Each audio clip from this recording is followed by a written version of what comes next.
எனக்கு இன்றைய இளைஞர்களிடத்தில் பேசுவதற்கு சில விஷயங்கள் உண்டு. தமிழ் தொடர்பாக எதை எப்படி பேசுவது? எனக்கு ஒரு அரை மணி நேரம் கொடுத்திருக்கிறீங்க.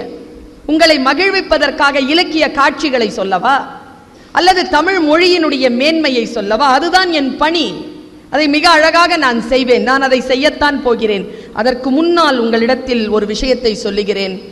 இந்த உலகத்திலேயே எல்லா மொழியும், எல்லா தாய்மொழியும் இனிமையானதுதான் குழந்தைகளே. யாருடைய தாய்மொழியும் வச்சுக்கோங்களேன், அது இனிமையானதுதான். ரசூல் கம்ஸ்தேவ் என்கின்ற ரஷ்ய கவிஞன் இப்படி எழுதினான்: செத்துக்கொண்டிருந்தேன், யாரோ என் தாய்மொழியில் பேசினார்கள், எழுந்து கொண்டேன் என்று எழுதுகிறான். அவ்வளவு சிறப்பானது தாய்மொழி. உயிர் கொடுக்கும், அது தாய்ப்பால் போன்றது, கலப்படமற்றது. எல்லா மொழியும் இனிமையானதுதான். எனக்கு ஒரு 5 மொழி தெரியும். யூடியூப்லலாம் நான் இதை பேசி இருக்கிறேன். யூடியூப்ல பர்வீன் சுல்தானா அப்படின்னு சொல்லி போட்டு பார்த்தீங்கன்னா என்னுடைய பல பேச்சுகள் வரும். அதில் நான் சொல்லியிருக்கிறேன், எனக்கு ஒரு 5 மொழி தெரியுங்க. அந்த 5 மொழியில் வீட்டில் நான் பேசுகிற மொழி இருக்குல்ல, என் தந்தையின் வழியாக என்னை வந்து சேர்ந்த மொழி உருது. நான் வீட்டில் உருது தான் பேசுவேன். என்னுடைய மார்க்கம் எனக்கு தந்த மொழி அரபி. வந்தவுடனே பார்த்தேன், மருதம் அப்படின்னு எழுதுற அந்த ஸ்டைல்லேயே அந்த அரபி எழுத்துக்கள் இருந்தன.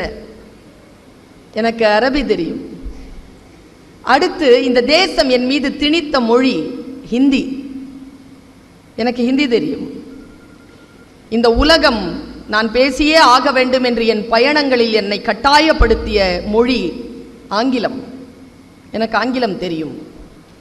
என் தாயின் மணி வயிறும், என் நிலமும், என் மண்ணும், என் கலாச்சாரமும் எனக்கு வரமாக அள்ளித்தந்த மொழி தமிழ்.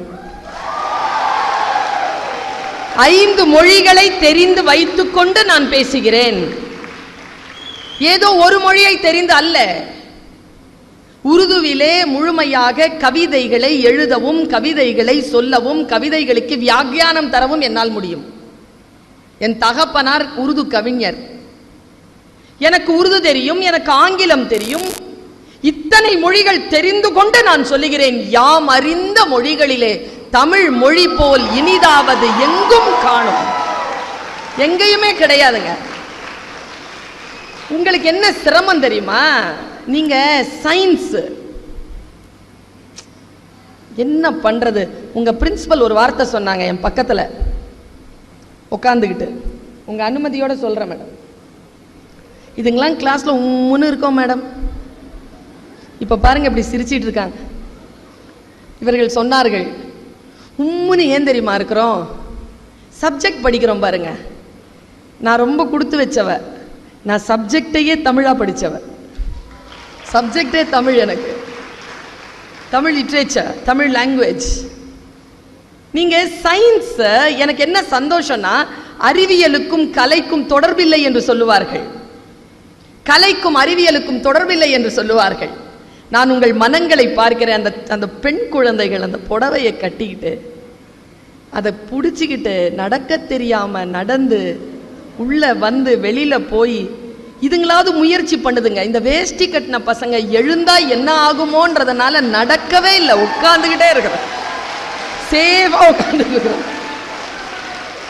என்ன தெரியுமா, இது எனக்கு பழக்கம் இல்லை என்றாலும் நான் இன்றைக்கு இதை உடுத்த வேண்டும் என்று நினைக்கிறீர்கள் இல்லையா? நான் சொல்லுகிறேன், தமிழ் என்பது என் குழந்தைகளே வெறும் மொழி அல்ல. தமிழ் என்பது நம் உணவு, தமிழ் என்பது நம் உறவு, தமிழ் என்பது நம் உடை, தமிழ் என்பது நம்முடைய உணர்வினுடைய உச்சம். எல்லாம் உயிர், எல்லாம் தமிழ்தான். தமிழில் நின்று கொண்டுதான் தமிழர்களுக்காகத்தான், தமிழ்நாட்டிற்காகத்தான் நீங்கள் அறிவியல் படித்துக் கொண்டிருக்கிறீர்கள் என்பதை நினைத்து கொண்டால் போதுமானது. ரொம்ப சந்தோஷமாக இருக்கிறது. ஒரே ஒரு குறிப்புடன் நான் ஒரு 15-20 நிமிடங்கள் பேசுவேன். ஒரு குறிப்பை மட்டும் உங்களுக்கு தருகிறேன். தமிழினுடைய வரலாறு மிக நீண்டது குழந்தைகளே. அந்த தமிழினுடைய வரலாற்றினுடைய நீட்சியை நாம் எத்தனை ஆண்டுகள் என்று சொல்லுகிறோம்? யாருக்காவது தெரியுமா? நான் ஒன்று சொல்றேன். இந்த எகிப்தியர்கள் இருக்காங்கல்ல, அவர்களுடைய வரலாறு எதை குறித்து அவர்கள் தன் வரலாறை தோண்டி எடுக்கிறார்கள் என்றால், இந்த பிரமிடுகள், பிணங்கள், மம்மிஸ், பிணங்களை கொண்டுதான் அவர்கள் தன் வரலாறை சொல்லுகிறார்கள். தமிழர்கள் எதை வைத்து வரலாறு சொல்லுகிறோம் தெரியுமா? அவர்களுடைய வரலாறு 5000 6000 என்று சொல்லுகிறார்கள். நம் வரலாறு எப்படிப்பட்டது தெரியுமா? நமக்கு பிணங்கள் எல்லாம் நம் இடத்தில் கிடையாது, எரிச்சிடுறோம். புதைச்சா கூட அதுக்கு மேல இன்னொன்னு போட்டுடுறோம். நம்மிடத்தில் எந்த கட்டடங்களும் இல்லை, எந்த ராஜாங்கத்தினுடைய எந்த ராஜாவினுடைய எந்த வரலாறும் நம்மிடத்தில் இல்லை. நாம் எதை வைத்து வரலாறு சொல்லுகிறோம்? தமிழர்கள் எதை வைத்து வரலாறு சொல்லுகிறார்கள் என்றால், தமிழர்கள் தன் நாபியிலிருந்து எழுகின்ற அந்த உயிர் மூச்சு காற்றோடு வெளிவருகின்ற தன் தாய்மொழியை வைத்துத்தான் நாம் தமிழர்களாகிய நாம் வரலாறு சொல்லிக் கொண்டிருக்கிறோம். தமிழ்தான் தமிழர்களுடைய வரலாறு. தமிழ் மொழிதான் செம்மொழி. 2004ஆம் ஆண்டு தமிழ் மொழியை செம்மொழி என்று மத்திய அரசாங்கம் அறிவித்தது உங்கள் எத்தனை பேருக்கும் தெரியும்?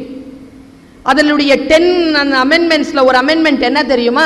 ஒரு மொழி எப்பொழுது செம்மொழியாக அங்கீகரிக்கப்படும் என்றால் அது 1000 ஆண்டுகளுக்காகவாவது பேசப்பட்டிருக்க வேண்டும், 1000 ஆண்டுகளாவது அதில் கலை இலக்கியங்கள் இருக்க வேண்டும். தமிழினுடைய தொன்மை என்ன தெரியுமா? கீழடியில் போய் பாருங்கள், கீழடியை தோண்டி எடுத்திருக்கிறார்கள். 15000 ஆண்டுகளுக்கு மேலான பாரம்பரியமும் வரலாறும் கலையும் இலக்கியமும் சார்ந்ததுதான் தமிழர்களுடைய வரலாறு. கிடைத்திருக்கக்கூடிய வரலாறை வைத்தாலே 3000 தேரும் நமக்கு. ஆங்கிலம்னு பேசுறல அற்புதமான மொழிங்க ஆங்கிலம். நான் எந்த மொழியையும் குறை சொல்பவள் இல்லை, எனக்கு எல்லா மொழியும் பிடிக்கும், எல்லா மொழியும் உயிர்ப்பானது என்பதிலே எந்த ஒரு சந்தேகமும் இல்லை. ஆனால் அதனுடைய வரலாறு 800 ஆண்டுகள் தான். ஆங்கிலத்தினுடைய வரலாறு 800 ஆண்டுகள் தான். ஆனால் தமிழினுடைய வரலாறு 15000 ஆண்டுகள் என்பதனை மட்டும் நாம் தெரிந்து கொண்டால் நிச்சயமாக நமக்கு ஒரு பாசமும் ஒரு அழுத்தமும் அதன் மீது ஏற்படும். முதல்ல நீங்க எல்லாருமே நாளையிலிருந்து ஒரு வேலை செய்யுங்க. இன்னைக்கு நைட்ல இருந்து கூட பண்ணலாம். இங்கிலீஷ்ல பேசினா இங்கிலீஷ்ல பேசு, தமிழ்ல பேசினா தமிழ்ல பேசு. இது பண்ணா போதும். தமிழையும் ஆங்கிலத்தையும் கலக்காது.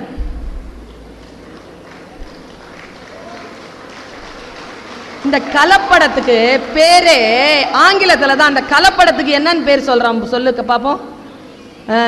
கெட்ட வார்த்தை, சொல்லவே கூடாது. ஒரு மொழியை இன்னொரு மொழியுடன் கலத்தல். ஏர்லி மார்னிங் பெட்ல இருந்து எழுந்திருச்சு பிரஷ் பண்ணி பாத்ரூமை வாஷ் பண்ணி கிளாஸ் ரூமை ரீச் பண்ணி டிஃபன் பாக்ஸில் டிஃபனை பேக் பண்ணி என்ன பண்ண? இதில் பண்ணி தான். வேற நீ எடுத்து பிரிச்சு பாரு. எழுந்து பண்ணி முழுமையா சொல்றதே இல்லைங்க. ஈவினிங் 5 o'clock பஸ் ஸ்டாண்ட்ல மீட் பண்ணுவோமா? ஈவினிங் 5 o'clock பஸ் ஸ்டாண்ட் லே மீட் பண்ணுவோம் வா, பண்ணுவோம். இவ்வளவுதான் தமிழ். அதனால தான் அந்த அம்மா சொன்னாங்க வேண்டாங்க,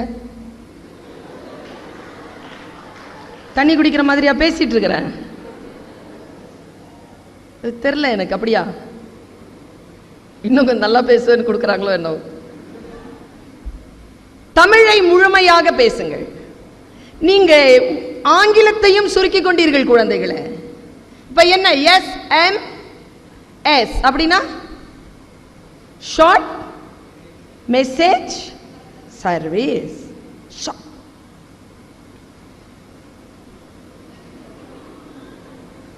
வேர் ஆர் யூ? அவனை வெட்டி வெயில்ல போடணும். என்ன எனக்கு இந்த மொழியை கொலை செய்யறவனை மட்டும் தாங்காதுங்க எனக்கு. நான் ஒன்று கேட்குறேன், நீ பந்தியில் உட்கார்ந்துருக்கிற, உனக்கு பாயாசமோ ஏதோ ஒரு பொரியலோ வைக்கிறாங்க, உன்னை விட்டுட்டு இன்னொருத்தனுக்கு வச்சா எப்படி வயிறு எரியும்? அதே மாதிரி தான் நான் மொழிக்கும். அந்த வார்த்தையை விட்டுட்டு இன்னொரு வார்த்தைக்கு போற, அந்த எழுத்தை விட்டுட்டு இன்னொரு எழுத்துக்கு போற. ஒருத்தர் இறந்து போயிட்டாருங்க, ஒருத்தர் மெசேஜ் போடுறான் RIP. என்னங்க RIPனா? எல்லாமே ஷார்ட்டா எல்லாமே ஷார்ட்டா. 4 பேருக்கு நல்லது பண்ணணும், 4 பேர் தெரிய வேலை செய்யணும். இந்த 4 பேரோட சேர்ந்து தான் கெட்டு போறான். இந்த 4 பேர்ன்றாங்கல்ல தமிழ்ல, இந்த 4 பேர் யாரு சொல்லுங்க பாப்போம். எனக்கு முந்தானத்து தாங்க தெரிஞ்சது அந்த 4 பேர் யாருன்னு. செத்தா தூக்கிட்டு போறான்ல அவன் தானா? அவனுக்காகத்தான் நாம இவ்வளவு பண்ணணுமா? செத்துட்டா 4 பேர் நமக்கு வேணும். அந்த 4 பேருக்காகத்தான், அந்த 4 கணக்காத்தான் தமிழ் அதைத்தான் சொல்கிறது. உலகத்திற்காக. நேத்து என் பையனை நான் ஒரு வார்த்தை, உங்க வயசு தான் அவனுக்கு, இப்போ ஃபர்ஸ்ட் இயர் முடிச்சு செகண்ட் இயர் 3rd செமஸ்டர்ல இருக்கிறான், லா காலேஜ்ல இருக்கான். அவன் சொல்றான், முட்டாள்தனமா பேசாதப்பா அப்படின்ட்டேன். அவன் ஒரு வார்த்தை சொன்னான் பாருங்க, எனக்கு ஆச்சரியமா இருந்ததுங்க. அவன் ஒன்றும் தமிழ் பேசுற பையன் இல்லை, அவன் ஆங்கிலம் தான் பேசுவான். ஆங்கிலம் பேசினா முழுமையா ஆங்கிலத்தில் பேசுவான், என்கிட்ட உருதுல பேசுவான். அதான் முட்டாள்னு திட்டாதீங்க மீ, எவ்வளவு அழகான வார்த்தை தெரியுமா முட்டாள் அப்படின்னு. நான் பாருங்க, நான் கொஞ்சம் கேட்டேன், என்னப்பா அது சொல்லு அப்படின்னு. அவன் சொல்றான், தியானம் இருக்குல்ல, தியானம்னா என்ன குழந்தைகளை? மெடிடேஷன். மொழிபெயர்ப்பா கேட்டேன். அப்படிதான் சொல்றோம் நம்ம. அப்படின்னா அந்த மொழி, அந்த மொழினா இந்த மொழி. மெடிடேட் பண்றோம்ல, தியானமா இருக்கிறோம்ல, தியானமாக இருப்பதற்கு பெயர் தான் முட்டாளம். இனிமேல் நம்ம யாரும் நம்ம பிள்ளைங்களை பாராட்டினாதான் அந்த வார்த்தையை சொல்லணுமே தவிர திட்டுறதுக்கு அந்த வார்த்தையை பயன்படுத்தக்கூடாது என்பதனை நான் தெரிந்து கொண்ட இடம். என்னன்னா வாழைக்கால் திட்டிக்கோங்க. என்னன்னா தேர் ஓடுது இல்ல பிள்ளைகளா, தேர் ஓடும் பொழுது தேர் சக்கரம் ஒரு இடத்துல போய் முட்டிக்கும். அப்போ ஒரு ஆள் நின்றுட்டு இருப்பாங்க, அவன் கையில ஒரு சின்ன கட்டை இருக்கும், அதுக்கு அந்த கட்டைக்கு பேர் முட்டு. அவன் சாமி வருது, அவனுக்கு சாமி வேணும், அவன் தேர்ல கை பிடிச்சனா அவனுக்கு அவ்வளவு ஜன்ம சாபல்யம். ஆனா அவன் அந்த தேரை பார்க்க மாட்டான், அந்த கயிறை பார்க்க மாட்டான், அந்த சாமியை பார்க்க மாட்டான். அவன் நோக்கமெல்லாம் சாமி சிலை மறுபடியும் கோயில் போய் சேர வேண்டும். எங்கே சக்கரம் முட்டிக்கொண்டாலும் அந்த முட்டை வைத்துக் கொண்டு அந்த சக்கரத்தை திருப்புகின்ற அந்த ஆளுக்கு பெயர் முட்டு ஆள். அதை திட்டா மாத்தணும் பாருங்க, அதுதான் நம்முடைய மிகப்பெரிய பெருமை. வேறு எதையும் கவனத்தில் கொள்ளாமல் தன் வேலையே செய்யக்கூடியவனை திட்டுகின்ற மரபு வந்து விட்டது நமக்கு. நீங்க நினைச்சு பாருங்க, சொற்களில் இருக்கிறது சூட்சுமம். இலக்கியம் அழகானது, மிக மிக அழகானது. சொற்களில் எழுதக்கூடிய வார்த்தைகளை வாசிக்கக்கூடிய நிலையில் தமிழ் போல் உன்னதமான எழுத்து முறை இந்த உலகத்திலேயே கிடையாதுங்க. எத்தனை முறை வரட்டுங்க. இதுல சீனாவில் 6000க்கு மேற்பட்ட எழுத்துக்கள் தெரியுமா? 6000. இங்கிலீஷ்ல 26. ஆனா இங்கிலீஷ்ல ஒரு பிரச்சனை இருக்குங்க. இங்கிலீஷ்லக்கும் தமிழுக்கும் இருக்கிற பிரச்சனை சொல்ற மாதிரி. இப்ப என் பேர் பர்வீன் அப்படின்னா எத்தனை ஒலிங்க? எத்தனை ஒலி? பர்வீன் என்பது 4 ஒலி. ப இர் வி இன் 4 ஒலி. 4 ஒலிக்கு 4 எழுத்து தமிழ். நீ 7 எழுத்து எழுதினாதான் ஆங்கிலத்தில் எழுத முடியும் பர்வீன. ஒரு ஒலிக்கு ஒரு எழுத்து என்பது தமிழினுடைய மாண்பு. நீங்க எது வேணாலும் எடுத்து பாருங்க. அதனால் தான் தொழில்நுட்ப கட்டமைப்புகளில் உட்கார்ந்து அப்படி வந்து உட்காருது தமிழ். தமிழினுடைய உயிர் எழுத்துக்கு 12ங்க, மெய் எழுத்து 18. இந்த ரெண்டுத்தையும் இந்த 30 எழுத்துக்கள் இருக்கு இல்லையா, அதுக்கு ஒரு ஆசிரியர், என்னுடைய முதுகலை ஆசிரியர் ஒரு விளக்கம் கொடுத்தாருங்க. நான் மறக்கவே மாட்டேன், அந்த அந்த விளக்கத்தை மறக்கவே முடியல என்னால. உயிர் என்பது தனித்தும் இயங்கும், உடலோடு சேர்ந்தும் இயங்கும். உடல் இருக்குல்ல, அது உயிரோடு சேர்ந்து மட்டும்தான் இயங்கும். இதை ஞாபகம் வச்சுக்கோ. உயிர் எழுத்து மெய் எழுத்து உனக்கு புரிஞ்சு போயிடும்னாரு. நான் எப்படின்னு கேட்டேன். உயிர் எழுத்தை உச்சரிக்க முடியும், மெய் எழுத்தை உச்சரிக்க முடியாது. உச்சரிச்சு பாருங்க பாப்போம். ஈ சொல்லாம இக்கு சொல்லணும். இக்குனால ஈ வந்துருச்சே. காற்று தடைபடுகின்ற நிலையில் இருப்பவை தான் மெய்யெழுத்துக்கள். காற்று அப்படி ரிலீஸ் ஆச்சுன்னா, உயிர் அப்படி ரிலீஸ் ஆச்சுன்னா உங்களுக்கு உயிர்மை எழுத்தாக அது மாறி போகும். அதுதான் தமிழினுடைய மாட்சி, அதுதான் தமிழினுடைய பெருமை. அதனால்தான் உயிர் மெய் என்று சொன்னார்கள். மெய்ங்கிற சொல்லுக்கே உண்மைன்னு பேருங்க. அது அது தமிழ்ல எங்க வச்சாம் பாருங்க, உடம்புக்கு வச்சாம் பாருங்க. நீங்கெல்லாம் அதை தானே ஆய்வு செய்றீங்க. மெய்யின்னு பேர் வச்சவங்க தமிழ. அதுக்கு மனசு தாங்க பொய் சொல்லும், உடம்புக்கு பொய் சொல்ல தெரியாதுங்க. அதுக்கு தெரியாது. பசிக்குதுன்னா பசிக்குது, நோய் வந்ததுன்னா நோய் வந்தது, தூக்கம்னா தூக்கம். உடம்புக்கு பொய் சொல்ல தெரியாது. அதனால் அதை மெய்யின்னு சொன்னா பாருங்க. என்ன சொல்லாடல்கள்! இடுகுறி பெயராக இருக்கட்டும், காரண பெயராக இருக்கட்டும், தமிழ் அவ்வளவு கொட்டி கிடக்கிறது. தமிழில் அழகு, அறிவு, தத்துவம். எதை சொல்ல வேண்டும்? காதல், வீரம். இந்த பையன் சிலம்பாடனா, எவ்வளவு சந்தோஷமா இருந்தது! என்ன அற்புதமான கலை அது! இந்த வீரம் அப்படிங்கிறது எவ்வளவு உன்னதமானது தமிழ்ல. தமிழினுடைய இரண்டு கண்கள், ஒன்று வீரம், ஒன்று காதல்ங்க. ரெண்டே ரெண்டு பொருள் தான் தமிழுக்கு, ஒன்னு வீரம், ஒன்னு காதல். ரெண்டு. வீரம் அப்படிங்கிறது எவ்வளவு அற்புதமானது! தமிழில் எப்படி சொல்லப்பட்டு இருக்கிறது? தமிழினுடைய மாண்புகளை பேசுகின்ற பொழுது தமிழுடைய முதல் பொருள் என்ன தெரியுமா? நான் உங்களை சொல்லுகிறேன், அறிவியல் படிக்கக்கூடிய குழந்தைகளுக்கு சொல்லுகிறேன், தமிழ் கலாச்சாரம் என்பது வெறும் கலைகள் அல்ல. தமிழனுடைய முதல் பொருள் என்ன தெரியுமா? இன்றைக்கு அதற்குத்தான் விபத்து வந்திருக்கிறது, அதை காப்பாற்றிக்கோங்க. தமிழனுடைய முதல் பொருள் நிலம். நிலம்தான் தமிழனுடைய முதல் பொருள். மலையும் மலை சார்ந்த இடமும், கடலும் கடல் சார்ந்த இடமும், மருதம் வயலும் வயல் சார்ந்த இடமும், நெய்தல் கடல், மருதம் வயல், முல்லை காடு, காடும் காடு சார்ந்த இடமும், பாலை மணலும் மணல் சார்ந்த இடமும் இல்லை. மணலும் மணல் சார்ந்த இடம் பாலை இல்லை. குறிஞ்சியும் முல்லையும் முறைமையில் திரிந்து பாலை என்றொரு படிமம் கொள்ளும். வறட்சிதான் பாலை. வறண்ட பகுதிக்கு பேர்தான் பாலை. அது காடாக இருக்கட்டும், மலையாக இருக்கட்டும், வறண்டு போனால் அது பாலையாகும். தமிழ் அப்படிப்பட்ட மொழி. தமிழ்ல இருக்கிற மாதிரி எனக்கு தெரியலீங்க. நான் எத்தனையோ தேடி தேடி போறேன்.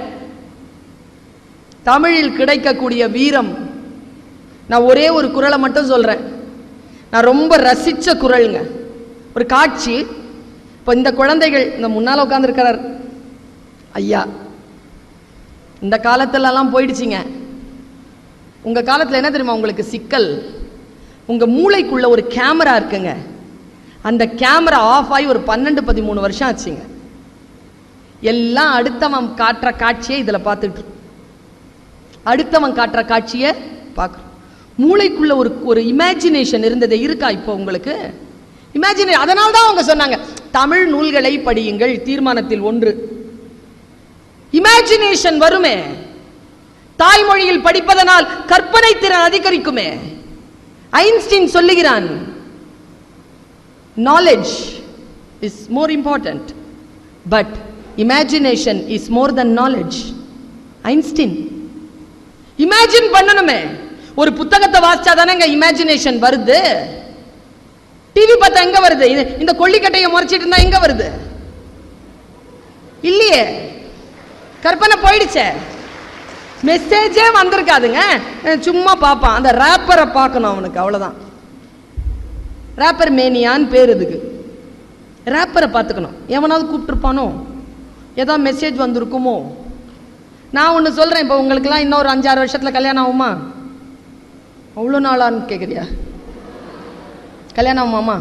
ஜாதகெல்லாம் மாற்றிக்காத. ஒன்று செய், உன் கையில் இருக்கிற மொபைலை அந்த பொண்ணுக்கிட்ட ஒரு 3 நாள் கொடு.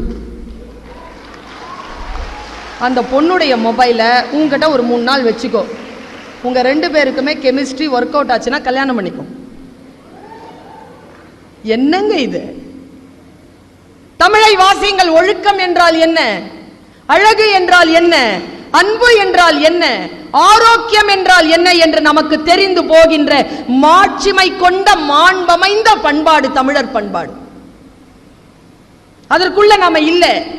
இந்த கேட்ஜெட்டை பயன்படுத்துறதுக்கு நான் ஜீன் போடணுங்கிற அவசியம் இல்லை. இந்த கேட்ஜெட்டை பயன்படுத்துறதுக்கு நான் டிஸ்கோ ஆடணுங்கிற அவசியம் இல்லை.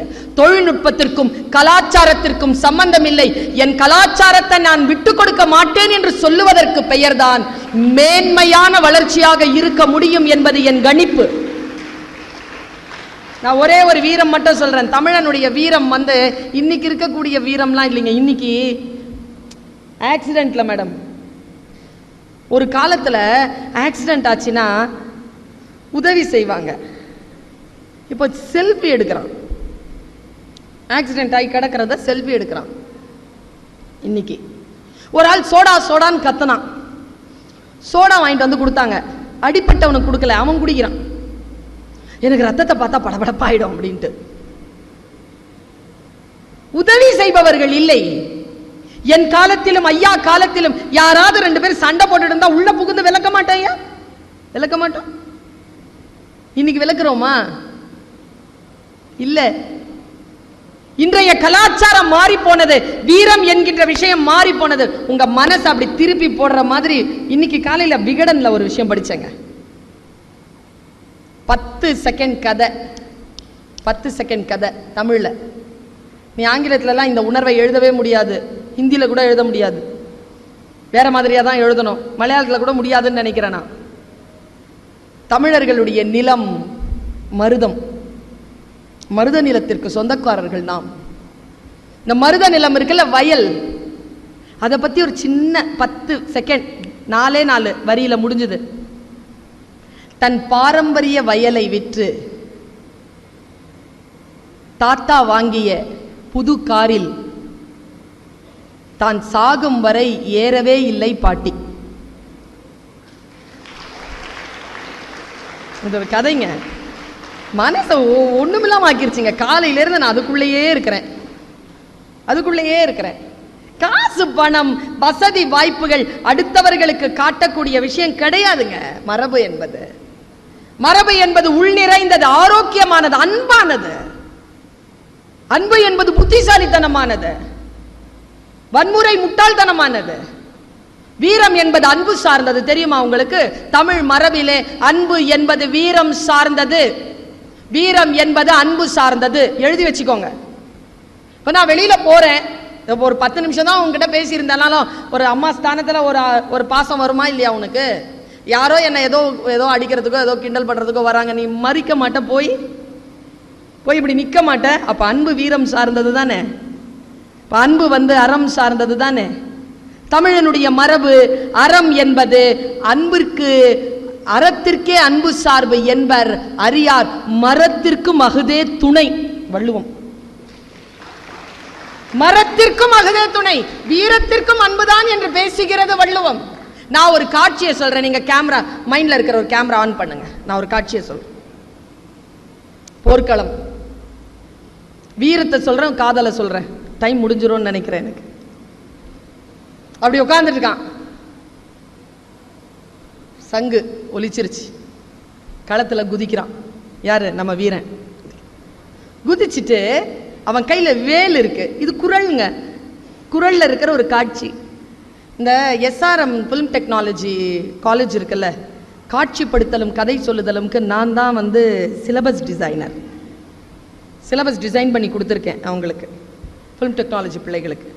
இங்கிருந்து தான் எடுக்கிறது, தமிழ்ல தான் எடுக்கிறது. தமிழ் வகுப்பு தான் அது. ஒரு காட்சி பாருங்க. அவன் கையில வேல் வச்சிருக்கான். அவன் எல்லாரையும் அடிச்சுட்டே இருந்தவன் என்ன பண்ணா, நேரம் ஒரு யானை கிட்ட போயிட்டாங்க. யானையும் அவனை பார்த்துருச்சு. இப்ப 2 பேரும் போர்ல இருக்காங்க. இவன் என்ன பண்ணிருக்கான், கரெக்டா அந்த வேல் எரிஞ்சு எடுத்து வேலை அடிச்சிட்டான். யானையினுடைய மத்தகத்துக்குள்ள வேல் போயிடுச்சு. அவ்வளவுதான். இன்னும் கொஞ்ச நேரத்துல யானை இறந்துரும். ஆனா அந்த யானைக்கு ஒரு ஃபோர்ஸ் இருக்கு. அந்த ஃபோர்ஸ்ல அது சாகல, முன்னேறுது. இன்னும் ஒரு வேல் இருந்ததுன்னா அவன் அடிச்சிருவாங்க யானைய. அவன் கையில ஒரு வேல் தான் இருக்கு. அவன் வேல் தேடுறான். கண்ணுல காட்சி வருதா? முன்னால மத்தகத்தில் வேல் பாய்ந்து ஒரு யானை வருகிறது. இந்த பக்கம் அந்த பக்கம் தேடுறாங்க. அவனுக்கு வேல் கிடைச்சிருச்சு. எங்க இருந்ததுன்னா, பகைவன் எறிந்த வேல் அவன் நெஞ்சில் இருந்தது. அந்த நெஞ்சை பார்த்து அவன் சிரித்தான் என்று எழுதினார் வள்ளுவர். வேலை பார்த்து சிரிச்சானாங்க. பாருங்க, குறளை பாருங்க. கைவேல் களிற்றொடு போக்கி, கைவேல் களிற்றொடு போக்கி வருபவன் மெய்வேல் பரியா நகும், பறித்து கொண்டே சிரித்தானா. டே வேல் கிடைச்சிருச்சுடா, இனி யானையா நானான்னு பார்த்துக்கிடுவோண்டான்ட்டு அந்த ஃபீல்டுல நின்னானா நம்ம வீரன், களத்தில் நின்றான் வீரன். யோசித்து பார்க்கிறேன், காதல் வீரம் என்பது ரெண்டும் கண்கள் என்று சொல்லுகிறார்களே, இந்த போர்க்களத்துல காதல் பார்க்க முடியுமா? இப்படி ஒரு யோசனை வரும்பொழுது ஒரு காட்சி கொடுக்குறேன் தமிழ்ல. எவ்வளோ நாளைக்குங்க இந்த இதே படிச்சுட்டு இருப்பீங்க? அனாட்டமி,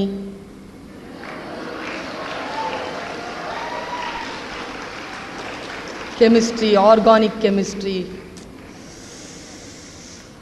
கொஞ்சம் ஒரு 40 மினிட்ஸ் 45 மினிட்ஸ் தமிழுக்கு கொடுங்க. சுகானுபவம்ங்க, ஒரு அருவியில் குளிக்கிற மாதிரி சுகானுபவம். பாரு, தமிழ்ல ஃபால்ஸ் அப்படின்னு ஆங்கிலத்தில் சொல்றோம்ல, தமிழ்ல என்னங்க சொல்றோம் அதுக்கு? Very good. நீர்வீழ்ச்சின்னு சொல்லி இருந்தேன்னு வச்சுக்க. நீருக்கு ஏதுங்க வீழ்ச்சி? நீருக்கு ஏது வீழ்ச்சி? நீர் எப்படி வீழும்? நீர் விழும், நீர் குதிக்கும், நீர் வீழ்ச்சி கிடையாது. நீருக்கு வீழ்ச்சியே கிடையாது, அது தப்பான சொல், எடுத்துடணும். அருவி தமிழ்ல மட்டும் எடுத்து பாருங்க, நீர்நிலைக்கு மட்டும் எனக்கு தெரிஞ்சு 26 பேர் இருக்குங்க. வாவி, அருவி, கிணறு, ஓடை, கடல், முன்னீர், ஊருணி, நீங்க தேடிக்கிட்டே போங்க, ஊற்று, சுனை, எத்தனை நீர்நிலைகள்.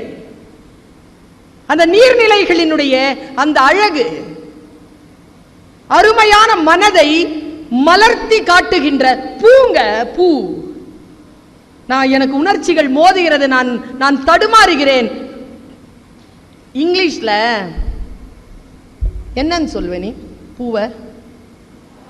அப்புறம் அப்புறம் அப்புறம் ஏய் நான் சொல்லவா? பூ பாரு, மொட்டு, பூ. எங்க உண்மையை மாஸ்டருங்க, தமிழை கண்டுபிடிச்சவன் மாஸ்டருங்க அவன். இதை பாருங்க, மொட்டுங்க, கொஞ்சம் இப்படி அப்படி கொஞ்சம் அப்படி இருந்தா அரும்பு, இப்படி கொஞ்சம் அப்படி என்ன போது, இப்படின்னா அலர், இதுனா பூ, இதுனா மலர், இது வி. பொசிஷன்ல பேர் வச்சான் பாருங்க. எந்த பொசிஷன்ல பூ இருக்குதோ பூ மலர மலர பேர் வச்சாங்க.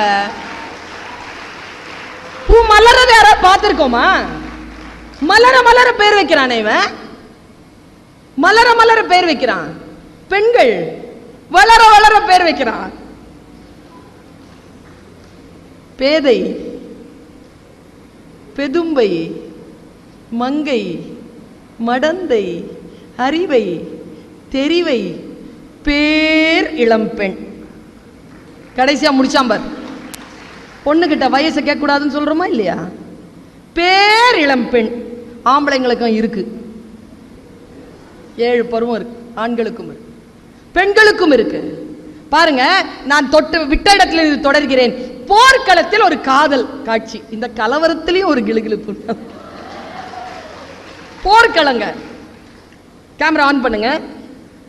நேரம் நெருங்குகிறது, இன்னொரு 5 மினிட்ஸ். போர்க்களம். charismatic wife, so lovable wife. அந்த மாதிரி 2 வைஃப் எனக்கு தெரியும். ஒன்று மிஸ்ஸஸ் தசரதன் கைகேயி, ஒன்று மிஸ்ஸஸ் ஷாஜஹான் மும்தாஸ். இந்த 2 பேரையுமே போர்க்களத்துக்கே கூட்டு போவானுங்களாம். இவங்க புருஷமாருங்க போர்க்களத்துக்கே கூட்டு போவாங்க. அந்த மாதிரி ஒருத்தன் பயங்கரமான லவ் பண்றான் மனைவியை, போர்க்களத்துக்கு கூட்டு போயிட்டான். இந்த பொண்ணும் நான் நீ போனாலாம் நான் இருக்க மாட்டேன், நீ பிரிவினும் சுடுமோ அப்பெருங்காடு அப்படின்ட்டு வந்துட்டான். கூடவே வர காட்சி ஆரம்பிக்குது. இதை எழுதியவர் ஜெயங்கொண்டார். எழுதப்பட்ட நூல் பரணி. ஆனை 1000 அமரிடை வென்ற மாணவனுக்கு வகுப்பது பரணி. 1000 யானைகளை எவன் ஜெயிக்கிறானோ அவன் பேர்ல தான் பரணி பாடப்படும். அப்படி பாடப்பட்ட ஒரு பரணி இலக்கியத்தில் ஒரு காதல் காட்சி. போர்க்களம் போயிட்டு வைஃப் அனுப்பி வச்சுட்டா, தன்னுடைய மனைவி காதலனை கணவனை அனுப்பி வச்சுட்டான். அவன் போறான். நான் ஏன் காதலனை கணவனைன்னு 2 வார்த்தை சொன்னேன்னா, தமிழ் மரபுல ரெண்டும் ஒண்ணுதான், வேற வேற இல்லை, அதனால சொன்னேன். அனுப்பணுமா? நான் இன்னைக்கு சண்டை போட்டேங்க, பிரஸ் மீட்லயே சண்டை போட்டேன். காதல் கணவனை கொன்று கள்ளக்காதலுடன் மனைவி ஓட்டம். நான் சொன்ன வேர்டே தப்புன்னு முதல்ல. காதல் அப்படிங்கிற ஒரு சொல் வந்துருச்சுனால கொல்ல முடியாதுங்க, உயிரை தான் கொடுப்போமே தவிர கொல்ல மாட்டோம். காதல் வந்துருச்சுன்னா, காமம் இருந்ததுன்னா அது வேறு. நான் பேசுறதெல்லாம் காதல், லவ், இஷ்க், சரியா? பியார், தெரிஞ்ச மொழியெல்லாம் சொல்லிடுறேன். போற ஆரம்பிச்சிருச்சு. வைப் பார்த்துட்டு இருக்கா, சரியா களமாடுறான் அவன் காதலன். அப்படி ஒரு வேல் வச்சுக்கிட்டு நம்ம தம்பி ஆடினான்ல முன்னால, அந்த ரேஞ்சில் ஆடுறான். அவனை வேற எப்படிதான் புகழறதுன்னு தெரியல எனக்கு. ரொம்ப அழகா ஆடுறான், அவ்வளோ லாபகமா ஸ்டைலிஷா பார்க்குறான். வைப் பார்த்துட்டே இருக்கா. திடீர்னு என்னாச்சு, பகைவனுடைய வேல் அவன் மார்புல பாஞ்சிருச்சு. அவன் இப்படி சாயிறாங்க. வேல் பாஞ்சா எவ்வளவு நொடிகள் இங்க சாய்வான்? எவ்வளவு நொடிகள்? 5 செகண்ட்ஸ். அவ்வளவு தூரம் நிக்குமா பாடி? நின்ன அப்படி சாயிறாங்க. எங்க இருந்தோ அவ வேல் பாஞ்சதை பார்த்த உடனே நேரா ஓடி வந்தாலாம். பாருங்களேன், ஆயிரக்கணக்கானவர்கள் களமாடி கொண்டிருக்கக்கூடிய அவையில் தன் கணவனை சரியா கண்டுபிடிச்சா பாருங்க, அதுவே காதல் தானே. 1000 பார்வையிலே உன் பார்வையை நான் அறிவேன், உன் காலடி ஓசையிலே அந்த காதலை நான் அறிவேன். கண்ணதாசன். கண்ணதாசன்லாம் பிரம்மாண்டம். எனக்கு கண்ணதாசன் ரொம்ப பிடிக்கும். ஒரு நீங்க உடலை ஆராயிற மருத்துவர்கள் தானே. ஒரு கணவன் மனைவியினுடைய உடல்ல எல்லா பகுதிகளையும் தொட்டு விடலாம், ஒரு பகுதியை மட்டும் தொடவே முடியாது. அதுக்கு பேர் கண்ணு. நான் உன்னை ரொம்ப காதலிக்கிறேன்னு கண்ணை தொட முடியாது. கண்ணதாசன் எழுதின காதலனுக்கு காதலியின் கண்களை தொட வேண்டும். எல்லாமே தொட்டாச்சு, கண்ணை தொடணும். இப்போ கண்ணை தொடாம எப்படி போறது? அவன் எழுதுறான், கண்ணதாசன் எப்படி வரிகளை எழுதுறான் பாரு. 1000 பார்வையிலே உன் பார்வையை நான் அறிவேன், உன் காலடி ஓசையிலே அந்த காதலை நான் அறிவேன், அந்த காற்றினில் நான் கலந்தேன், உன் கண்களை தழுவுகின்றேன். காத்துல கலந்து கண்ணை தழுவன காதலன், தமிழ் காதலன். அந்த மாதிரியான காதலன் கீழே விழுகிறான். தன் உயிருடும் ஆன்மாவோடும் ஒன்றிணைந்த கணவன் கீழே சாய்கின்ற அந்த வினாடியில ஜெயங்கொண்டார் எழுதுகிறார், ஓடி வந்து தன் உடம்பால தன் புருஷன் உடம்பு அப்படி தாங்கிட்டாளாம். புருஷன் உடம்பு மேல விழுது, இவ கீழே விழுந்துட்டான். அவன் சாவரத்துக்கு முன்னால செத்துட்டான். இதுதான் விஷயம். பாட்டு சொல்றேன் பாருங்க. இதுல என்ன தெரியுமா, இந்த ஆம்பளை பிள்ளைங்கள்லாம் கை தட்டுவாங்க. இதுல ஐயோ நமக்காக ஒத்தி அப்படி ஓடி வந்து செத்து போயிட்டா எவ்வளோ நல்லா இருக்கும், அந்த மாதிரி ஒரு பெண்ணுக்காக தானே காத்திருக்கிறான். அவ செத்ததுக்கு ஒரு காரணத்தை சொல்றார் ஜெயங்கொண்டார். அதான் இங்க கவிதையே. என்ன இருந்தாலும் மண்ணுனாலும் அவன் பொண்ணு தானே. கீழே விழுந்தா அவன் மண்ணு என்கின்ற பெண்ணின் உடலை தானே தழுவான். தன் கொழுநன் மண்மகளை தழுவுவாள் முன் தன் உடலால் தாங்குவாளை காண்மின் காண்மின். ஒரு பாயிண்டா. அடுத்த பாயிண்ட், இந்த மாதிரி வீர மரணம் அடைஞ்சி மேல் லோகத்துக்கு போயிட்டாங்கன்னா அவங்களுக்கு தான் கண்ணழகிகளும் உடல் அழகிகளும் பரிசாக இறைவனால் கொடுக்கப்படுமே. ஊர்வசி, ரம்ப, மேனக்க எல்லாம் அங்க நின்று உங்களை வரவேற்பாங்க, நீங்க இங்க வீர மரணம் அடைஞ்சா அப்படின்ட்டு ஒரு ஐதீகம் இருக்கு இல்லையா. அதனால தன் கணவன் செத்துட்டானா அங்க போன உடனே யாராவது ஒரு பெண் விண்ணாட்டு மகளிர் தன் கணவன் உயிரை புணரா முன்னம் தன் ஆவி ஒக்க விடுவாளை காண்மின் காண்மின். மண்மகள் தழுவாள் முன் தன் உடலால் தாங்கி விண்ணாட்டு பெண்கள் அவன் உயிரை புணர்வதற்கு முன்பு தன் ஆவி ஒக்க விடுவாளை காட்டுகிறார் ஜெயங்கொண்டார் பரணியில். நீங்கள்லாம் என்ன பண்ணணும்னா MBBSல ஃபர்ஸ்ட் 2 இயர்ஸ்க்கு ஒரு 4 செமஸ்டராவது தமிழை பாடமாக வைக்கிறதுக்கு போராடுங்க. இல்லை ஒரு 2 செமஸ்டராவது படிங்கிற. நான்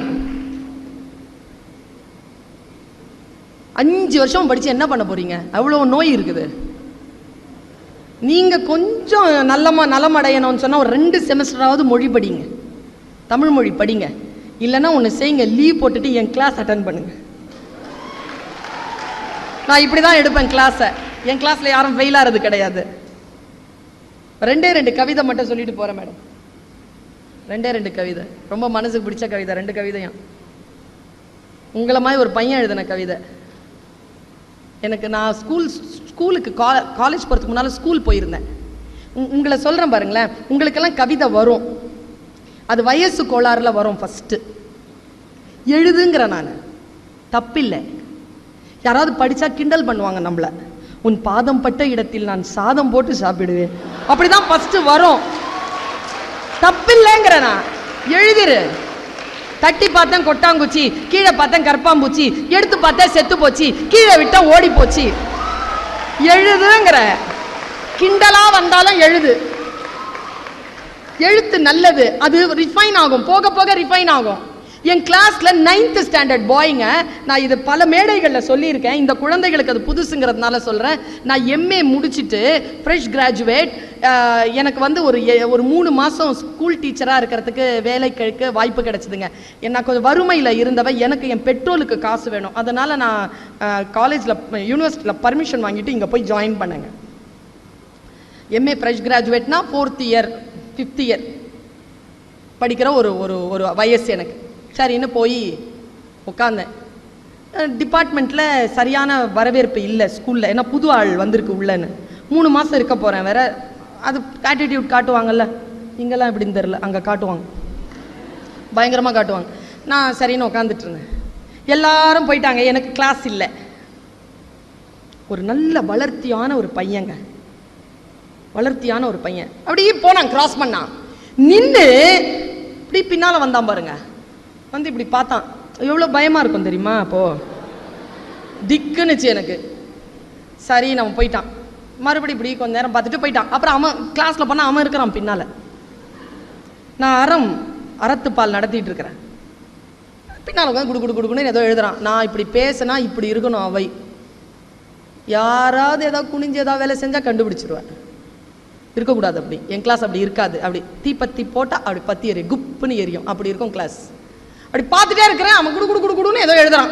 கொஞ்ச நேரத்துக்கு முன்னாடி இந்த தம்பி எழுதிட்டு இருந்துச்சு, எழுதிட்டே இருந்தான். வெறுப்பா இருந்துச்சு. ஏய் என்னடா, யாரா அது, என்ன பண்றாரு? அவன் எழுந்துருச்சுல, நீங்க பேசுறீங்க, நான் என்னன்னு கேட்டேனா அப்படின்னு உட்காடுறான். இந்த பாரு, நான் வெளியில் வந்தால் தான் பயந்த மாதிரி நடிப்பேன். மேடையிலலாம் வந்துட்டேன், கிளாஸ்லலாம் வந்துட்டேன்னா சிங்கம் புலி யானை கூட ஒன்றும் பண்ண முடியாது, அந்த அளவுக்கு இருப்பேன் ஃபோர்ஸ்ஃபுல்லாக. அவன் என்ன பண்ணிட்டான், மறுபடியும் குடுகுடுன்னு இருந்தான். இந்த மாதிரி ஒரு பையன் என்ன பண்ணா, பின்னால் பக்கத்தில் உட்காந்துருந்தவன் கவிதை எழுதுறான் மிஸ் அப்படின்ட்டு அவன் டைரியை புழுங்கிட்டு வந்து என்கிட்ட கொடுத்துட்டு முன்னால் உட்காந்துட்டான் உஷாரா, பின்னால் போன அடிப்பான்ட்டு. நான் பிரித்து படிக்கிறேங்க என்ன எழுதுறான்ட்டு. 14 வயசு மேடம், 14 இயர்ஸ். பியூட்டிஃபுல்லாக ஒரு, எனக்கு ஃபோட்டோகிராஃபிக்கல் மெமரி. எனக்கு ஒரு 500-600 கம்பராமாயணம் பாட்டு தெரியும், பார்த்தா மனப்பாடம் ஆகிடும். இப்படி எதுனா அப்சர்வேஷன் தான், அதான் வந்து வெற்றியின் ரகசியம், வேறு எதுவுமே கிடையாது. ப்ரொஃபஷனலுக்கான சீக்ரெட்டே அதுதான், அப்சர்வேஷன் ஆனில் இருக்கணும், ஆர்டிகுலேஷன் பண்ணணும், அதுதான். அது பண்ணிடுவேன் நான். அப்படியே கப்புன்னு மனப்பாடம் ஆயிடுச்சு. ஃபோட்டோகிராஃபிக்கல் மெமரி இதுதான். 4 வித பண்புகளும் இருக்கும், ஃப்ரெஷ்ஷாக எழுதியிருக்கான். 4 வித பண்புகளும் இருக்கும், அவள் நாவசைய 4 மறை பிறக்கும். 14 வயசு, 9th ஸ்டாண்டர்ட். 4 வித பண்புகளும் இருக்கும், அவள் நாவசைய 4 மறை பிறக்கும்.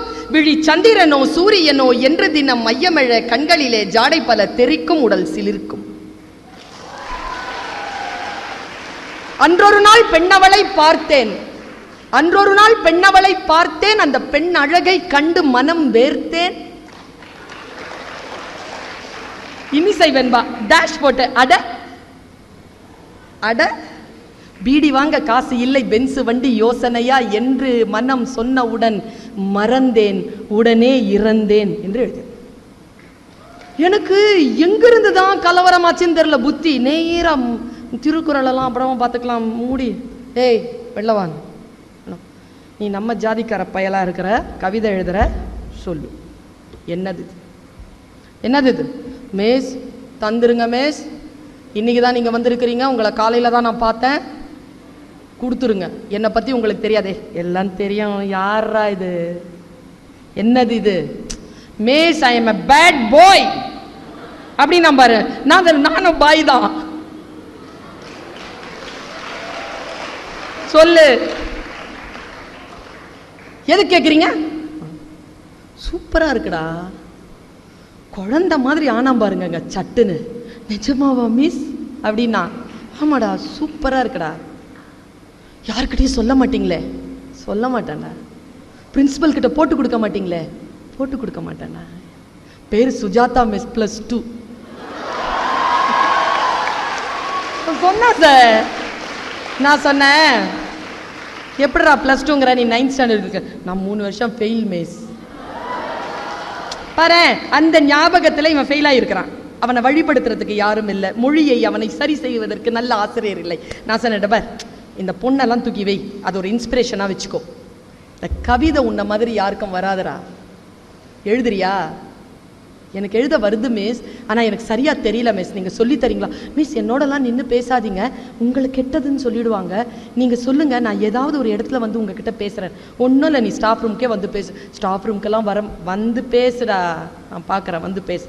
வந்தான் உட்காந்தான். நான் சொன்னேன், நல்லா எழுதுற, ராகத்துக்கு எழுதுவியா?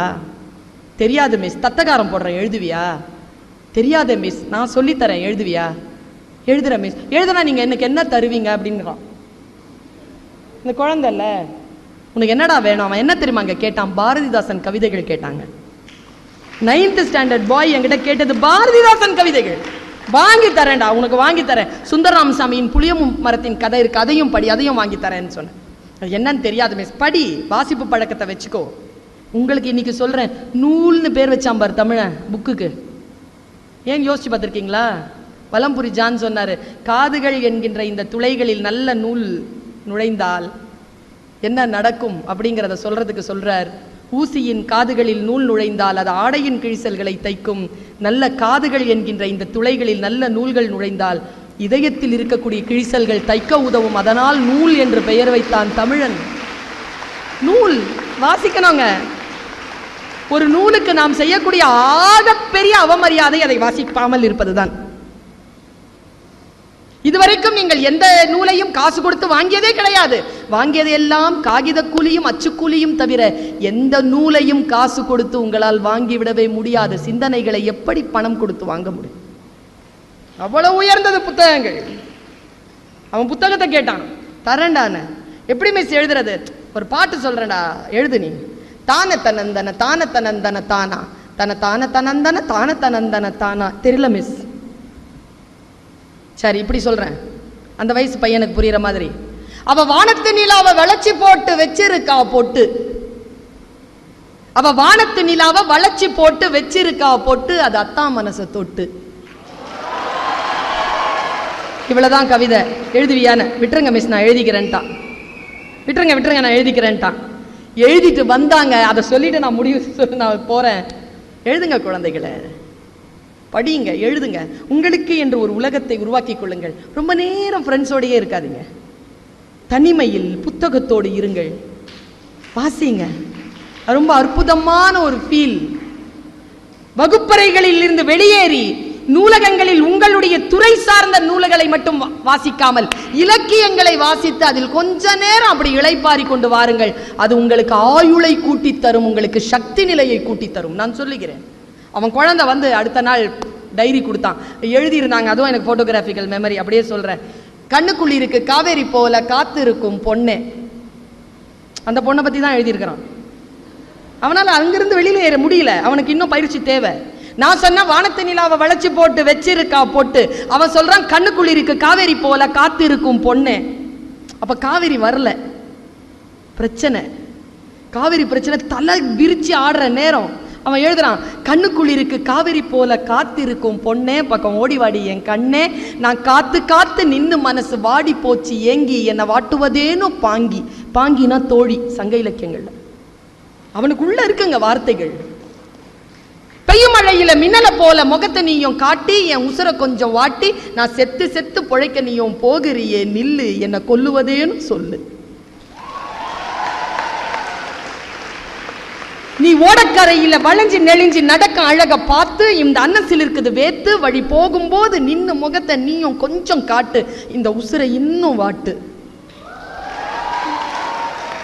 நீ வையற போதில வளைஞ்சு நெளிஞ்சு கோலம் போட்டு பழக அத்தான் ரசிக்க அந்த அழக, உன் கொலுசு சத்தம் குலுங்க குலுங்க ஏங்குதடி நெஞ்சு வஞ்சி, நீயும் வந்து கொஞ்சு என் மாமா வீட்டு மயிலை நீயும் மாறி போகலாமா, என்னை வாட்டி வதக்கலாமா, நான் கொஞ்சம் கொஞ்சம் வஞ்சி நீயும் மிஞ்சி போகலாமா, மனசை போட்டு மிதிக்கலாமா. முடிச்சுட்டான். நான் சொன்னேன், இல்லடா கவிதை முடியலடான்னு. என்னமே சொல்றீங்க, நான் கவிதை முடியலடா, மனசை போட்டு மிதிக்கலாமான்னு முடிச்சிருக்க. அறம்பாடுற வேணாம், நல்லதா முடி, நல்லதா அவன் வாழ்க்கை நல்லா இருக்கணும்னு நினைக்கிறேனா, நல்லதா முடி. சரி மேடம். அடுத்த நாள் எழுதுறாங்க, ஒரே ஒரு பேரா எழுதிட்டு வந்தான், நீ காலு மேல காலை போட்டு அலைஞ்ச தண்ணி மேல, நீ காலு மேல காலை போட்டு அலைஞ்ச தண்ணி மேல என் மனசு பதிஞ்சதால நான் ஓட்ட போட்ட ஓடம் போல ஆடுறேண்டி சாலம், நாம கூடுவது எந்த காலம். குழந்தைகளே எழுதுங்கள், என் அனுபவத்தை நான் சொல்லுகிறேன். மிக பெரிய பெரிய ஜாம்பவான்கள் எழுதிய எழுத்துக்களையும் வாசித்திருக்கிறேன், மிக சாதாரணமானவர்கள் எழுதிய எழுத்துக்களையும் வாசித்திருக்கிறேன். மனிதர்கள் தான் உயர்ந்தது தாழ்ந்தவர்கள் என்று பேசப்படுகிறார்களே தவிர எழுத்துக்கள் எப்பொழுதும் உயர்ந்ததாகவே இருக்கின்றன.